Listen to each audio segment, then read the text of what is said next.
This episode of Nuff Said is brought to you by Tweaked Audio. To get awesome headphones, go to tweakedaudio.com and use the coupon code Southgate to get 30% off, free shipping, and a lifetime warranty. Or you can get there through the link on our website, southgatemediagroup.com. Recording has started.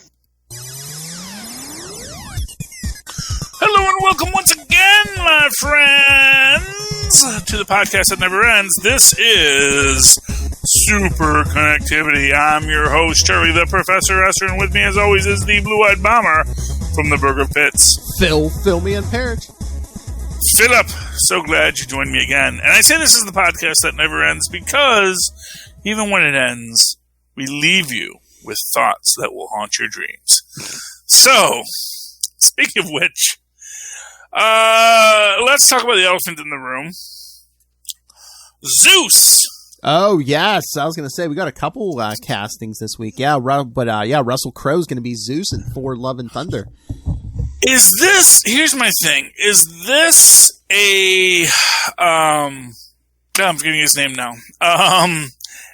Was he supposed to say this? Is this a situation where it's like, you weren't supposed to say that, dude? Did he get approval to say this before he said it? Because he's like, oh yeah, I'm going to go be Zeus tomorrow. Because that's just started, hasn't it? I mean, I don't know. Except from what I hear, Alfred Molina is like spilling the beans about his appearance as Doc Ock and Spider-Man, and it's like, I'm totally the same Doc Ock. I'm from the different universe. It's crazy. Yeah, I mean, what is happening? We used to have such a tight ship. Or is this what they want us to think? And that, I think, is what this all comes down to, is this idea that, there's this crazy idea that, the guys who go, oops, I guess I shouldn't have said that, really, we're always told, okay, these are the things you should say. Oh, but do us a favor, just say, oops, I shouldn't have said that when you say that, and that'll make it okay. All right. And I mean, are Russell Crowe and Alfred Molina, I mean, they're older gentlemen. Is it just like, oh, what are you going to do? End my career? I was going to retire in 5 years anyway. So what? Yeah. Well, I mean, but to be fair, Alfred Molina, he doesn't have Russell Crowe money, No, but I mean, he's done some stuff. He's a legitimate actor. Russell Crowe's a famous actor. And that's not to take away from Mr. Molina, just like, let's be honest here, Alfred Molina kind of became an actor when he got to be a middle-aged guy, and then he oh wow! But I bet you he gets a decent some money from like residuals and stuff. Oh no, he's got his money. Don't get me wrong. He's well off, but I'm sure he would like to continue to do projects with, especially now that like two of the major studios are now just one studio. Oh yeah, that's the other thing. Then Disney and Sony come to some deal, so like they can start showing Spider-Man movies. But yeah. Well, Sony is still separate. Sony is still technically its own entity. Yeah, but they made a deal where they can start showing Spider-Man movies, I guess, maybe on Disney. Yeah, so they worked out a deal. So it's just one more layer onto the thing. Yeah. It's like they made the deal with Netflix, sort of just to get Disney to make another deal. Where you kind of get the feeling like they were just over at Netflix to make Disney jealous. It's like, oh man, I thought we had a deal. It's like, well, maybe if you gave us a little more attention, Disney, we wouldn't be talking to Netflix. I don't really like Netflix. You're the one I want, Disney. You're who I want. Just give me billions of dollars and we can be together forever. Yeah, so that's good. But I am interested in the idea that Zeus will be in Ragnarok. Because it immediately opens up this idea of that Olympian pantheon, which people have wanted. And for what it's worth, we know the Grand Master, or at least Jeff Goldblum, was seen on set. Mm. So it immediately opens up this idea that, because for those who don't recall, the entire reason Hercules and Thor first fought is because Zeus was kind of like getting up in his business about, like, oh, why isn't my son on the Avengers? Why isn't my son proving that he's the man and a half, and so that's sort of how that whole thing starts. So, which also opens up this idea: well, are we going to get ourselves a Hercules? Or is it just going to be Zeus is going to battle Thor in the arena?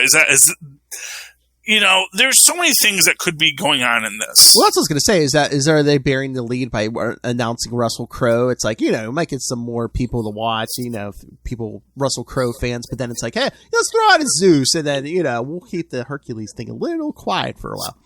Well, or there's going to be some, because like what you could also get is you could get a champion in this. Which is literally, but that's the thing. I get the feeling a character like Zeus, like we might not get a Hercules. We might just get Zeus is going to go to the Grandmaster, go to the champion, and say, "Who's this Thor I hear about?" And it might just be, the two lightning gods fighting and sort of, messing it up. Because for what it's worth, at this point in the MCU timeline, Thor is a Skyfather. Mm-hmm. So they're going to be pretty evenly matched. They may have even said, we could have Hercules, but let's face it, Thor leveled up in the last film, although then he kind of leveled down, but we're presuming he's fully leveled up again at this point. Or as we're gonna get in, we'll get to in Falcon when we talk the finale of Falcon Winter Soldier.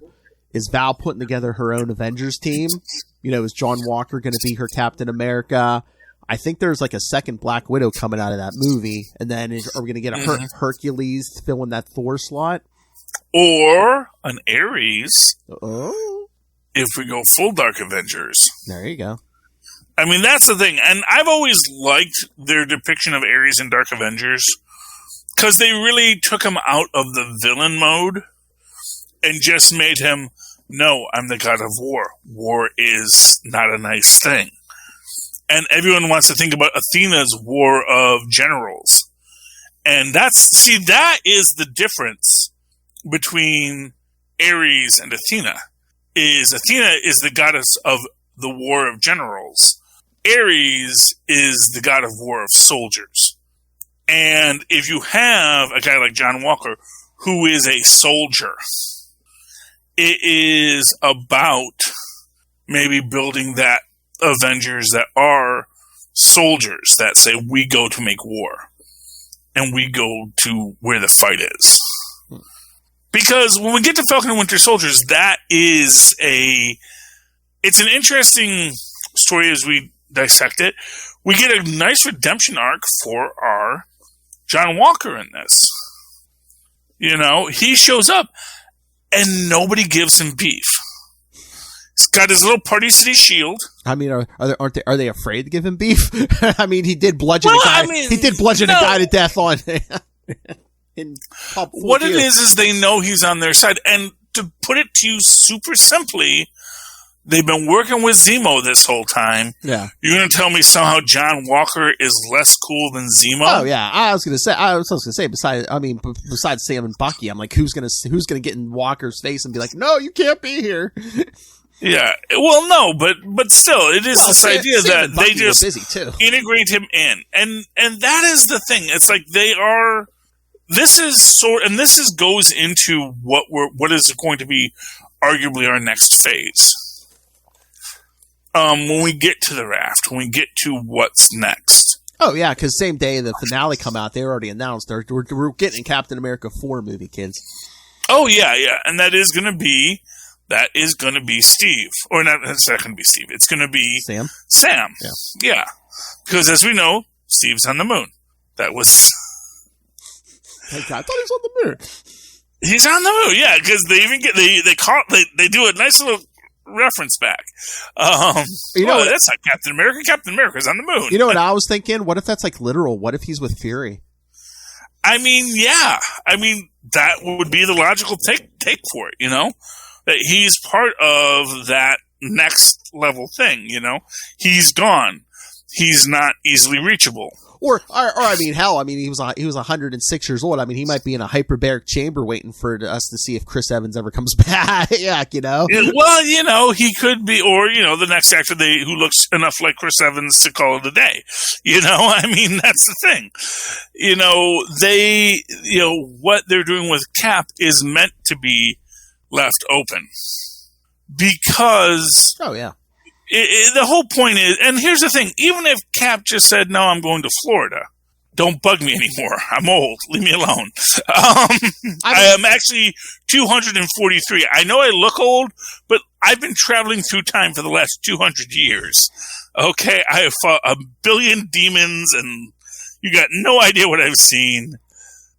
I'm ready to retire now. And I just came back to give you this shield. Yeah. Okay, kids, so shut up. I mean, they kept it wide open. All I keep saying is he's gone. No, we never see a funeral. We never see nothing. That's what I'm thinking. I'm like, are they waiting for Chris Evans to come back, or negotiations are in motion, or did they already have him and they're just like waiting to spring that surprise somewhere? You know, like him picking up that hammer. They're just waiting to like drop him. It's just like he's back. To put it to you, very simple. If they want to put him in the old man makeup, I'm sure he'll happily put it on one more time. You know, you want him to do a backflip, that costs extra.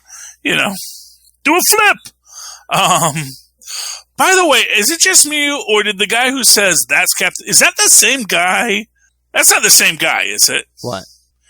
There's this guy with a beard as Cap shows up, and he says, that's Captain America. To the old guy next to him. Oh, because Sam shows up. Oh, because the first guy says, "Oh, that's a Falcon," and you're talking about then the next guy says, "No, that's Captain America." Yeah, is that the same guy who said do a flip, and he's also in the Shang-Chi trailer? I don't know. Is that our new Stan Lee? It might be, man. I was like, wait, guy with a beard? Who is he? I don't know. Is that the same guy? I don't know, man. You know, light-skinned black guy with a beard. Could it be? It's like, because I don't know that guy by sight. I don't know him off the top of my head. I don't know him personally. So it's like, wow, that'd be interesting, because they also had the fact that he was in the Shang-Chi trailer kind of recently highlighted. So is this guy going to be a guy just going to be just going around? Is that the new Watcher? Is he the Watcher? I mean, yeah. I mean, kids, look how much Marvel we got this week. Falcon and Winter Soldier finale. We got Shang-Chi trailer. Yeah, Russell Crowe's going to be Zeus. Yeah, Shang-Chi trailer, by the way. Oh, that looks good. It does look good. I mean, justice for Trevor. I want Trevor in this somewhere. You might get like the first couple minutes, you know.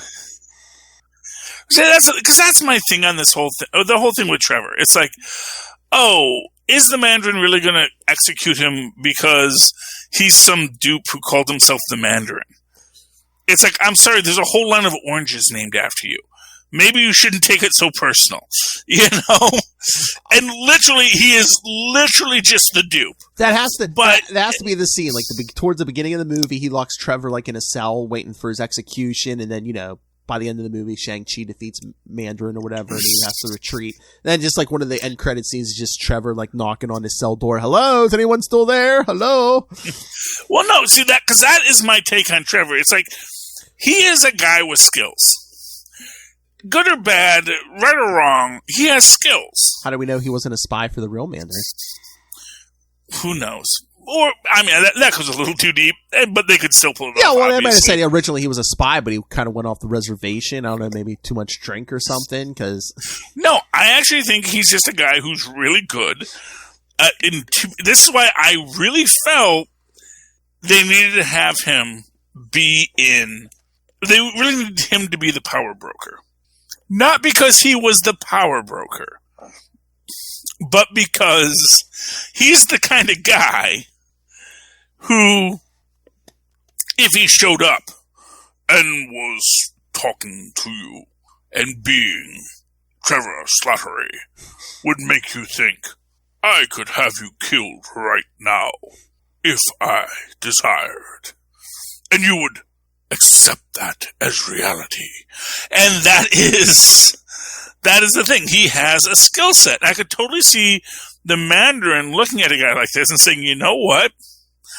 I need someone to be my figurehead in this place. Because that's the thing. It's like I don't think the Mandarin minds having a figurehead. I don't think he minds having a person to take gunfire. I was going to say, necessary. yeah, someone's going to take a shot. Yeah, let him take it at the body double. Yeah, exactly, and let him be that person. So I really hope and like I say, the fact that Hail to the King short is not on Disney Plus tells me we aren't done with Trevor. Because there's nothing in that you had to take down that was going to mess with Shang-Chi unless you don't want people thinking too hard about what Trevor's been doing since that. Because nothing in that says that Trevor is going to die. Mm-hmm. They just say, the Mandarin wants to see you. The real Mandarin wants to see you. And you might just want to say, man, how did you get me so down? That was so awesome. I love that. I never had a guy play me on TV. That was kind of cool. I really thought you really captured what I try to bring to my daily life. I don't see the Mandarin being like that in any... I think he's a total fanboy. I think the Mandarin's a total fanboy. Oh my gosh, you're so cool. By the way, Tristan wants me to mention this. The person with the mask that we see, who's the crazy ninja dude that we see punishing Shang-Chi as a little boy and still punishing people as an adult, that is not, I don't know, Death Dealer or whatever they called his name is. Some guy with a skull mask. It's not that. This is a red and white kabuki mask, and that is the coloring of the dragon Funko Pop. That is called the Protector. Huh. And I think that is the human form of that dragon. I think we are going to really get... great stealing your identity. Exactly. We just played a Tristan drop about stealing identities. Oh, you heard it? Okay. Wow. He's got good ears. Oh, wait. Are you saying is it going to be Fin Fang Foom? Well, no, I don't think... That's the thing. I don't think it's Fin Fang Foom. I think it's the Protector. Because also, to be fair, people were saying like, "Oh, the rings were Fin Fang Foom's." No, they weren't. They weren't. No, Fin Fang Foom is a completely different dragon that he can call with the rings. But the dragon who crash landed the original ship was long dead. Yes. Yeah, he was just a skeleton when Mandarin finds him. So, yeah. And what do you think the thing is? What the reasoning behind making the rings like actual like big rings on his arms instead of like on his fingers? Well, and to be fair, the rings themselves were never meant to be rings. True. They were basically like washers in the they were just like bits in the thing where it's like, oh, okay, we'll put a little circular thing. Oh, complete the circuit, and that'll give the powers to the ship that'll make it fly and do all kinds of amazing they could always things. do like an evil Tony Stark scene where they have him just like taking whatever where those rings are and just like fashioning them into rings for his fingers. But the thing is that the rings were this other thing. Yeah. And I think they decided to make them bracelets just because, as people have pointed out, they just did finger bling, So we don't want it to be like just, it's more Infinity Stones. Like, okay, well, we'll make them bracelets then. They're still rings. They're just... They don't have rings. They seem to just be blue power bracelets. Yes, Tristan points out they just seem to be blue power bracelets, although I imagine they could probably change colors as needed. Probably. Oh, yeah. So they're just 10 rings that each create a energy field. Oh, yeah, there's probably, each one's probably going to, when they power up, it's going to be a different color. It's going to be like the Infinity Stones. Yeah, it's going to be, Yeah, but and I think they don't want to be that on the nose for it. You know what I mean? Yeah. They want it to be they want it to have a little verisimilitude. You also have the fact that there is a thing where, like, it's a training thing where you wear these big rings, and apparently there's a character in Kung Fu Hustle who wears the rings. So and we see that Kung Fu Hustle is referenced in it. So obviously the director really liked Kung Fu Hustle and is working that idea into the series. So we don't know that, and that was what I was talking about in the first episode. Just was asking what happened to Trevor Slattery. We don't know yet, but I don't believe the Mandarin just had him killed. I don't think he had him just locked up in a freaking dungeon, Man in the Iron Mask style. I think the worst thing might have done is they locked him in a room with, bikini girls and beer. And he's like, oh, okay. Oh, and you will be here for the rest of your life, Trevor. It's like, you got football on the telly. Just someone's gonna run into a room and it's gonna be just like Iron Man 3 all over again. He's just gonna be sitting there in a chair watching TV. Exactly. Oh, yeah. Go Manchester! What's a use concept art, but there was an old Iron Man Lego that was actually him fighting the Mandarin. Oh. So in the original Lego concept art, though in Lego stuff they actually had the real Mandarin in an early toy of Iron Man 3. So there you go. Fun facts, because they were using concept art before they decided not to make it the real Mandarin, because they said no. Feige said no. Save that. We're going to put that off for right now. We're going to come back to it. Don't worry. I got a plan.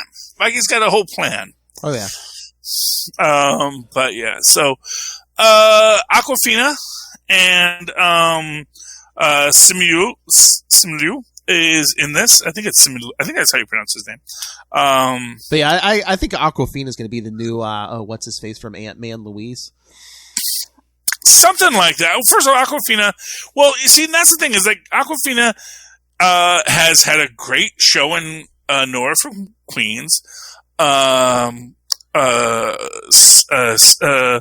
Simu, please forgive me if I'm misremembering his name, but I think it's Simu, is of course on Kim's Convenience, where he plays the handsome guy, which is literally the depth of his character, which is both beautiful and funny. It's like if Joey had a whole series. It's great, except not being the Joey series we got, but I made a series about the Tribbianis. That would be Kim Convenience, but Korean instead of Italian. But I mean, I could see Awkwafina being the comedic relief in this movie because I mean, I don't know if you saw, she hosted an episode of Saturday Night Live. Like, she has some good like, comedic timing. So, oh no, well they're both great comics, and that's the thing is like Marvel actually seems to reach out to people that know comedy. Mm-hmm. Oh yeah, because as we've said, comedy is hard.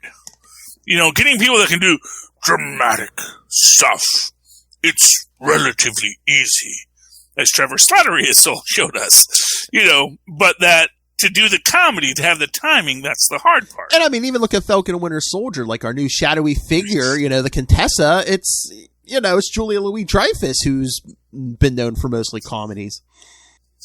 Exactly. And, although man, now there's going to be the old Christine Coulson Countessa stories, because those are memes that are just waiting to exist. Because it's... Remember how Seinfeld ended? They were all in jail. She gets out of jail and becomes the Contessa.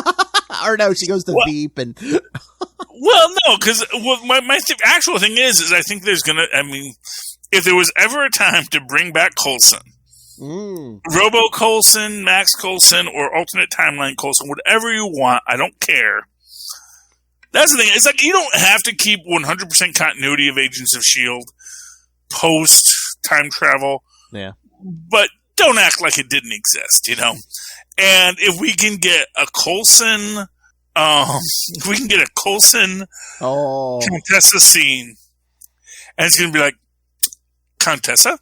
Phil? And just like really play that old Christine vibe. I mean, that is going to be... See, and stuff like Julia Louis-Dreyfus being in this tells me that they have not given up on Coulson. Because nobody is casting Julia Louis-Dreyfus and not immediately thinking, oh yeah, and of course, because she knows Clark Gregg, and Clark Gregg probably has been pitching her to them for a long time. She would be great in this series. She's such a good actress. So...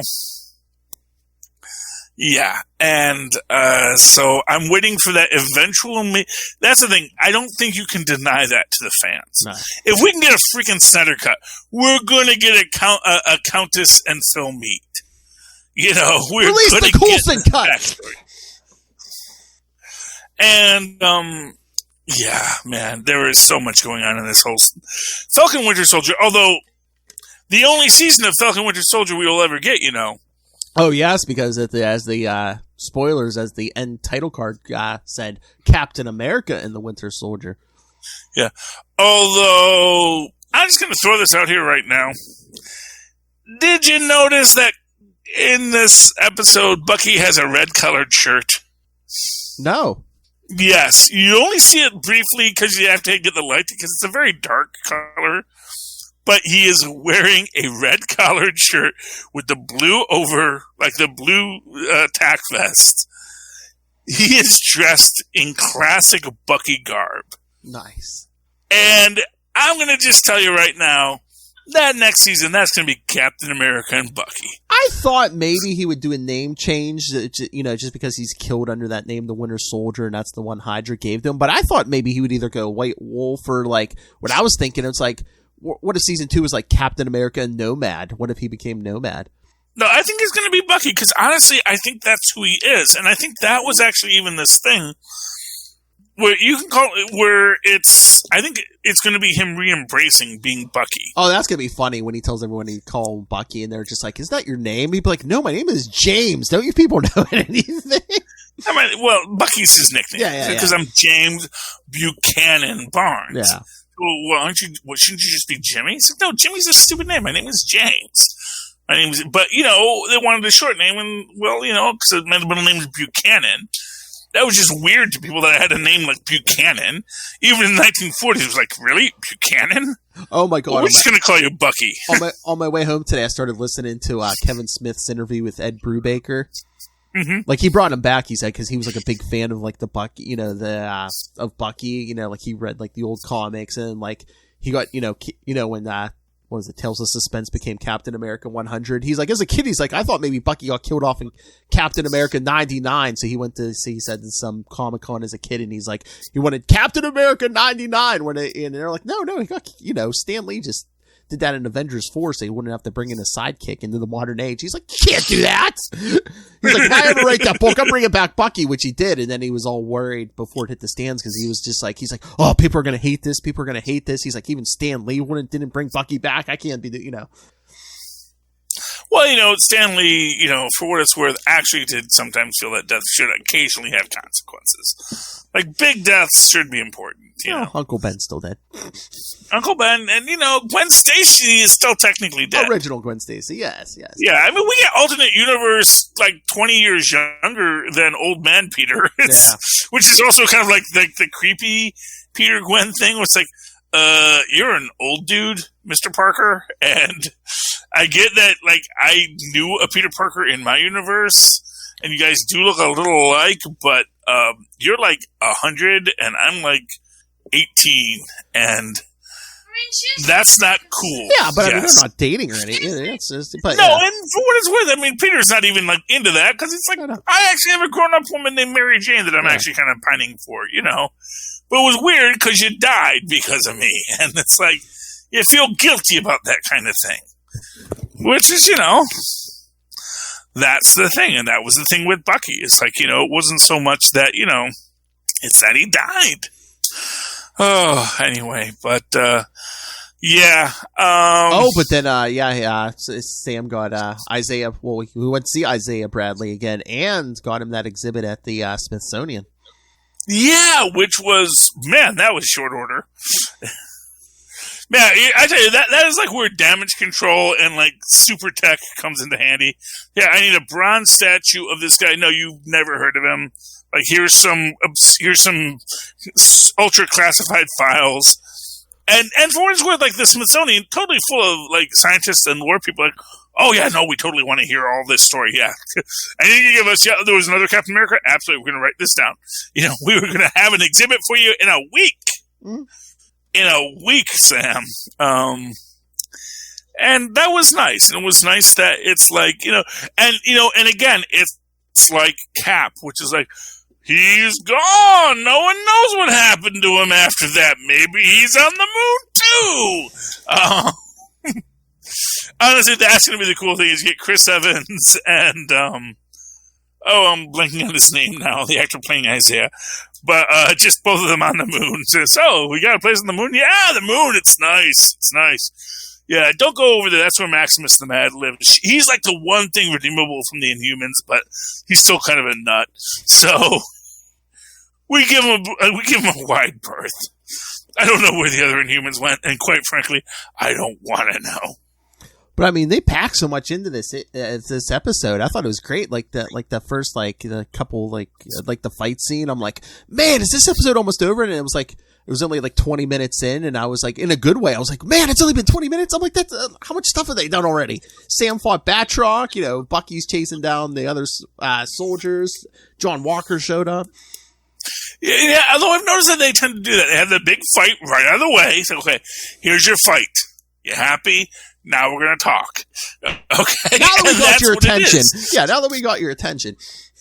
Yeah, although, again, and that's the thing. So, I don't buy Batroc's dead. I am not convinced that even Kylie's dead. Mm. You know? And not for nothing. As I've kind of talked to other people about it, I'm not convinced Lamar is dead. That's true. I mean, we never did see. I mean, after that original hit, I mean, once John Walker runs out, we never see his body again. Well, exactly, and it's kind of this, you know. And again, to talk about New Adventures of Old Christine, Deathlock technology is from season 1 of Agents of S.H.I.E.L.D. So winding up with Deathlock Lamar is not a big stretch. True. You know, I just thought maybe the only reason that maybe he was dead is just because, like, kind of the message of this series so far has been like, you know, look how like the government treats like black people as disposable and stuff, and well, I mean, or all soldiers as disposable, even. Yeah. I mean, black soldiers specifically, but all soldiers in general, because we see how quickly they just tossed John aside. Oh yeah. You know, and that is kind of the thing. It's like they're so happy. And again, this goes to speak again what I was saying about the idea of the god of war of generals versus the god of war of soldiers. And this idea that is a completely different concept of war. Because literally, John was just a tool that was just a weapon to point. Exactly. And when he shot the wrong thing, they were going to put him down like a dog. Yeah, that's what he told them last time. He's like, you wanted this. You trained me to be this. And when I did what you know. Well, exactly. Well, we didn't specifically ask you to do this specific thing. It's like, yeah, but you know, and it's my favorite quote from Dark Claw. It's like, you know, people always want a living weapon. No one ever realizes that, you know, a machine gun can't pick itself up and just start randomly shooting people. And like John told, it's like a living weapon is a bad idea. And what, like John told Lamar, he's like, you really think they're you know, if we get results, you really think they're going to question us how we got him? I don't know if they would have even cared if he had killed that flag smasher if he hadn't done it in public. Well, no, and that's literally what Val Cooper said. It's like, you know, when Zemo kills all the other guys, she's like, wow, good thing Zemo saved us that paperwork, huh? And it's sort of like okay, go. And it is, and that's the thing. That's the thing. For all the duplicitousness of it, of Sharon bringing Batroc to work with the Flag Smashers, and this idea like, oh, he wants to kill Sam, but at the same, but you know, and that's the thing is like he wants to kill Sam, but it's not like he's going to just like go shoot, and now you're dead, Sam. And it's like, no, I'm going to beat you with my fists. Well, I don't think Sharon wanted him dead. Even she just wanted him slow him down. It's like keep him busy. Well, and to that extent, but you realize how, for what it's worth, Batroc doesn't have a really strong plan in this. No. Where it's like, yeah, I'm going to free you, Batroc. You can stop Sam Wilson. You can work with these people, and you can do. She's playing that long game because she knows whatever Batroc's going to do, it's not going to kill Sam Wilson. Yeah. it's at best going to slow him down a little bit, which is going to allow other things to come into play. Can I just say, what a good showing Sam Wilson put up against Batroc? Because, remember the Winter Soldier movie? He went toe-to-toe with Steve Rogers, who had that serum in his veins. And as far as I know, Sam Wilson don't have that. So, yeah, he was keep holding his own. No, but then again, that's the thing about the serum. It can make you stronger. It can make you a little bit faster, maybe, the idea was it was never really meant to make you superhuman. Yeah, no, but the right combination. Even when you see, like, Bucky lifting heavy things. Yeah. Because actually when he does it, he's actually doing it with the robot arm, too. Yeah, the arms help. Yeah. Yeah, so there's a whole aspect on that. But this idea that, it gives you this very, like I said, it's supposed to be like that, class 500, maybe class 1,000 strength, class 1 strength, which is like 1,000 pounds, which is like the most natural human cells can lift.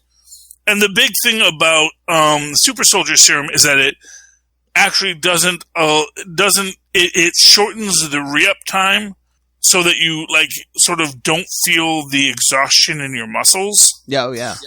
That's one of the big things that it does, and the idea is, it gives you these muscles, and now your muscles don't get as tired as they usually would. You recover quicker, from doing all this work, which means that if you're in a short enough fight, you're not going to feel it. Yeah.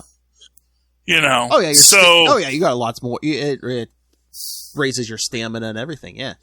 Exactly. So a really high level athletic MMA fighter like the actor who plays Batroc is going to go toe-to-toe with a Steve Rogers Super Soldier because they're both in that physical condition to do it. Now, eventually Steve Rogers would wear him down because he's going to essentially rope-a-dope him. He's going to avoid getting knocked out long enough that he can knock out Batroc. And that's the idea. That's the difference between a super soldier and a non-super soldier. Now, my big thing is, did Batroc die?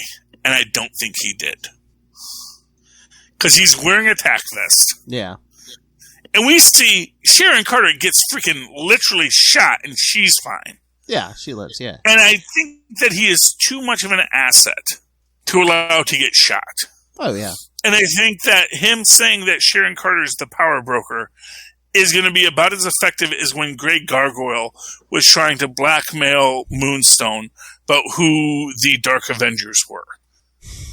He figured out one of them, but everyone else he's just completely nuts and wrong about. It's like, well, clearly Batroc is is Hawkeye, and your Venom is actually this other. He was completely off and wrong on everybody. Well, maybe that's the other thing too. Maybe Batroc got shot, laid there and played dead, and be like, well, if she knows I'm alive, she's gonna try to kill me again. So let me play dead until she's gone. Well, yeah, and again, it goes back to this idea that we got at the end of Homecoming. Was it Homecoming? Yeah, Homecoming. Which is this idea that, the Vulture knows Peter's identity, but it's not in his best interest to just let it be known right now. Oh yeah, that's how they played. That's how they played Venom when he first appeared. It's like, yeah, I know you're Spider-Man, but if I let I'm not going to let the word out. Otherwise I'm going to have to compete with every one of your enemies to kill you. Yeah, which is But no, I actually think that the idea that Batroc would actually realize, okay, I overplayed my hand. She was nice. She shot me in the tack vest. Kylie shot me in the tack vest too, but she's just stupid. She doesn't know better. If Sharon wanted me dead, I would be dead right now. So I'm gonna take the L, and we're gonna talk about this when we get back from the raft. Because that's the other thing, is Zemo's at the raft, but he still can reach out to his 800-year-old retainer to blow up a van. Very good, sir. Yeah, which is gets me thinking, is that Dracula? Is that Vlad Dracul? Is he working with Zemo's? What is this guy that he is able to do all these things for Zemo to blow up a van? But again, a van that Val wanted blown up. That people wanted blown up. And that maybe even Sharon wanted blown up. I know the whole Val. Maybe I did it. Oh, well, no, I didn't do it. Oh, maybe I did. Maybe I did. Yeah, well, but that's an interesting aspect of this, because here's a little subtle thought to think about. When Wakanda deactivates Bucky's arm, it shows that any tech-based villain or hero can be disabled if you have the cheat code. Yep. So suddenly saying, oh, we're getting out of the super soldier game. We're into the tech-based enhancements now. Because clearly, if you had an Iron Man suit, you'd be unstoppable. And there'll be no negative consequences for you at all. So says Mephisto. And that's the idea. Is like, she puts herself in this position where now she can sell to, and it even puts you into this idea of, when you're trying to catch terrorists, one way you do it is you go up to a bunch of people that you think might be terrorists and it's like, hey, man, sure would be nice if someone blew up that place over there. What we'd need for that, though, is some C4. Man, would you guys like to know where you could get some C4? And then they're like, well, yeah, we'd like to blow up that place. Where can we get C4? We're in this abandoned warehouse over here. Come on over, and we'll go do that.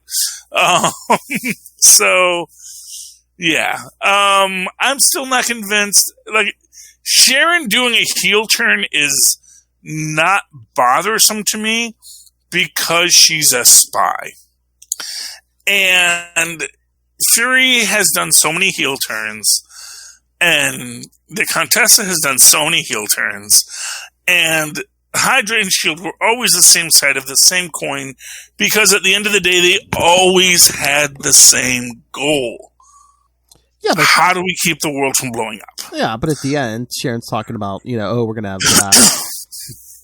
have access to all this hot, top secret tech and stuff, and well, you gotta sell it to Trevor. Trevor's no fool, he knows what keeps the beer flowing. It's the money. And now it's like, well, this is going to work out great, Trevor. It's or to the real Mandarin. That's the thing. I think we're setting up the real Mandarin to be the real threat. And I do think, that's the thing. It's like everyone always worries about how long have we gone? Oh, we've gone a while now. We still haven't talked about comic books. We'll get to that in a second. But everyone talks about, oh, that's not canon. That's not canon. It's like, you know what? Assume it's canon until it's not. Because that's how comic books work. They'll eventually retcon it out if they don't like it too much, or they'll left-handedly acknowledge it, but give you this extra data you didn't previously have, and you'll go, okay, that works. So always assume it's canon until it's proven not. But anyway, let's get to some comics, folks. We got a couple still left. Let's talk Avengers real quick. Okay. I was actually waiting for them to declare that Blade was the ambassador to Vampire Land. But the idea that they actually said, no, he's going to be the sheriff is a little weird. But also kind of cool. Should have been like, you an inspector. I'm UN. That would have been cool. UN Inspector Blade. Although he probably has a real name, like, Wesley Snipes or something. I don't know. Something silly like that. Yeah, I think he has a real name, but he's always just like, yeah, call me Blade. Yeah. This is one of the most interesting things in this I saw was we have She-Hulk reading books. But also still talking in kind of a stilted way. I get the feeling they're trying to negotiate She-Hulk back into being Jen Walters, while at the same time keeping Savage She-Hulk as an option. Yeah. Because, of course, we are going into World War She-Hulk soon. Oh, yeah. Little weird seeing T'Challa fighting T'Chaka as a hologram. Because I don't know, is that like, no, well, because I actually can talk to the dead whenever I want to, kind of a thing, so that was a little weird. Black Panther and Nighthawk, who is apparently a senator, Senator Richmond, is an interest, which is also a weird thing, just because I thought they were LMDs. Can LMDs get elected senator now? I don't know. But the vampires are interesting. You know, I mean, the entire vampire nation is a neat idea, although I do love the heart-to-heart between Phoenix, Echo, and Ghost Rider here. Yeah. And I like the fact that they actually make it clear that she actually is still deaf and still reading lips, because once he turns into the Skullhead, I can't read your lips if you don't have lips. So that was neat. And Cap's wearing a mask, which is neat. Shows I'm actually a human level. So all that radiation is probably bad for me. And then we get, Sheriff Blade. That from sunup to sundown, I'm Sheriff Blade. I like it. I like what they're doing. I kind of hope they don't dwell a lot on the vampire plotline, but we'll see what happens. Well, we'll take a break because next month, Heroes Reborn, #1. Heroes Reborn, where Blade is the only person who remembers reality or something like that. We've done this before. Yes, Age of Apocalypse, Bishop was the only one who remembered. Okay. Yeah, there's always somebody. You got a book you want to talk about? Let me see what I got left. You know what was interesting? Way of X #1. Yes, I wanted to read that. I did not have the time. How was that? It's interesting because, Nightcrawler's been trying to put together, a new mutant religion, but, he's struggling. He's having difficulties because he's a lot of the mutants, especially, the younger ones, they're like, oh, yeah, death's no big deal anymore. We just die and come back, and he's like, I guess I shouldn't have a problem with people, enjoying not having to worry about death, but it's just rubbing him the wrong way. Yeah, because it is essential human quality, when you think about it. Mm-hmm. Is that, people die, and that's what creates meaning in our lives, and the idea that you just never live or die. If you never die, do you ever live? Is the conundrum that we're facing in that. So, and I don't know if Xavier's starting to have doubts, because at the beginning, Nightcrawler's on a mission. He's like, "Oh, hey, Kurt, how's the telepathic phone call?" He's like, "Hey, how's everything going?" He's like, "Wait a minute." He's like, "Why are you calling me now?" And Xavier's like, "Oh, just checking in on an old friend." And he's just like, "Wait a minute." He's like, "Yeah, I mean, I can see how the esoteric questions of being immortal mutants who never die, except you do die, but then there's just another version of you that's going to show up, could be mentally taxing, to be honest with you. Because this is the clone conundrum we've constantly talked about. Am I the clone or are you the clone? It's like, I am the clone. I am not the clone on my arm beforehand. It just... And I don't know if there's a conspiracy going on, because they're like, oh yeah, there's certain mutants they're not in a rush to bring back, and and the excuse is always, oh, there's such a backlog. It takes a while to get everyone resurrected and stuff. They're impossible mutants. We know that. Oh, yeah. They're all vegetable-based mutants. And of course, the end, there's somebody attacking mutants and stuff, and it turns out to be Legion, Professor Xavier's son. Oh, good old Legion. How's he doing? I don't know. He showed up on the last page, so. He had an FX series for a while. Yep. Very trippy, but very good. One more Omega level mutant, because what else are we going to do with the weekend? That's cool. Champions was okay. It's a very talky book. The cover I got is very annoying. Oh, because at no time do we get a Doctor Doom Juggernaut. I think sometimes they use like those variant covers as like advertising. Because I think like when Mary Jane had her book, they did like a month of like Mary Jane variants and stuff. So it's, Heroes Reborn's coming in May. So all the April variants are going to be Heroes Reborn variant, Except, is there a Doctor Doom Juggernaut in that? I think so. Yeah, I thought we got art. Oh, well then that's cool. Okay. I wasn't sure what that was. But that's Heroes Reborn, yeah. Yeah. Anyway, there's not much to talk about this issue. It's teens being angsty about politics and how the man just doesn't understand, which is somewhat true. And, it was okay. It was okay. If you're a Champions fan, I'm sure you appreciate the lore, and I did. I did appreciate what they're building there, but yeah, it's another Roxxon's Evil story, which is all well and good. But, I don't know, I guess at a certain point you want Roxxon to do something different and new. You don't want it. It's sort of like when they decided to make the Yancey Street Gang a bunch of hackers. It was like, okay, I guess that kind of makes sense. But then they kind of undid that in later issues too. So, yeah, it's all weird. Mighty Valkyries, I read that. That was a good story. Oh. Yeah. That was a good story. We get a little side quest with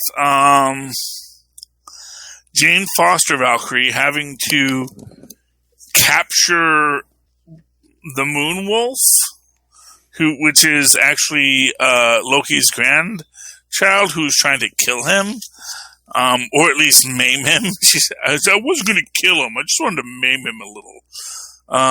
They have to lock him with chains, but then he becomes this Loki-looking fella.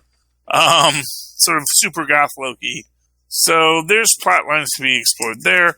And then we get the other Valkyrie with the axe, who I'm guessing is based off of MCU Valkyrie. Oh, actually, no, that's Carnilla and the three babies. I don't know what the plotline with that is. But,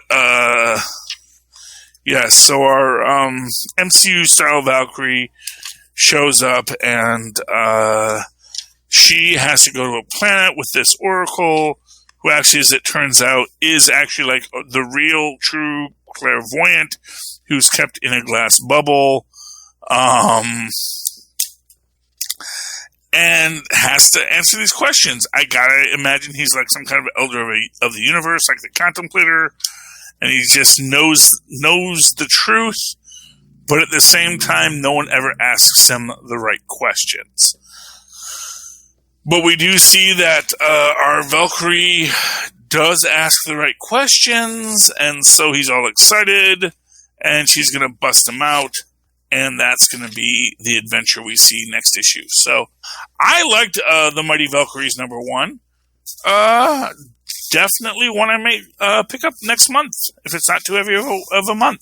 Quite frankly, it was really exciting and endearing. Okay, Philip, do you have anything else you want to talk about tonight? No, I think that's it.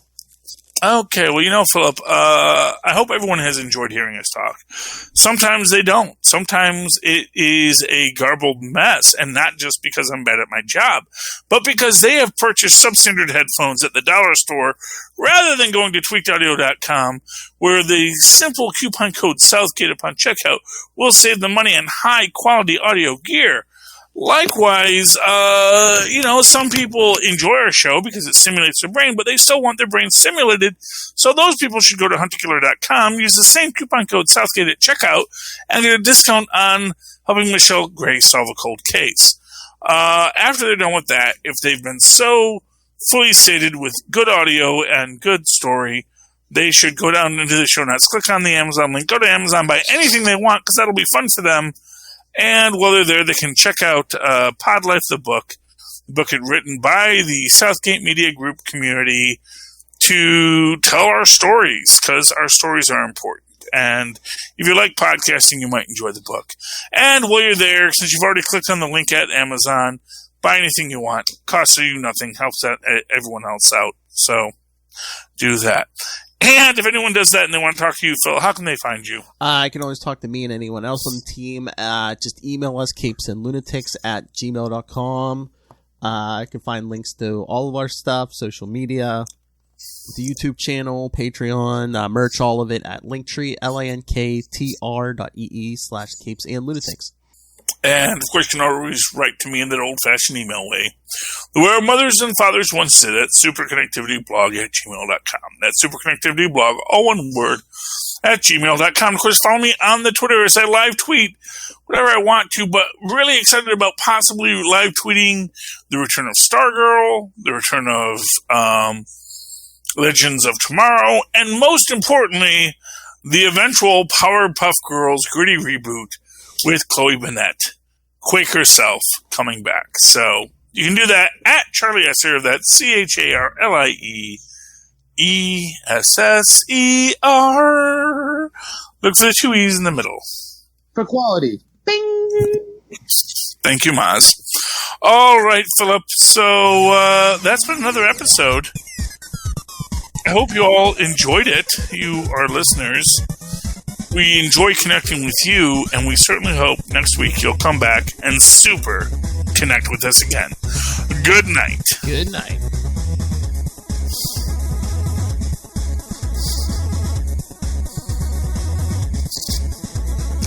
I'm doing disco dancing for those of you on the podcast who can't see the visuals. But go to YouTube and check out the visuals as well. Get that every week. They are also fun. Subscribe to YouTube. Get that every week. And remember, kids, sometimes you don't need a Captain America. You need a U.S. agent.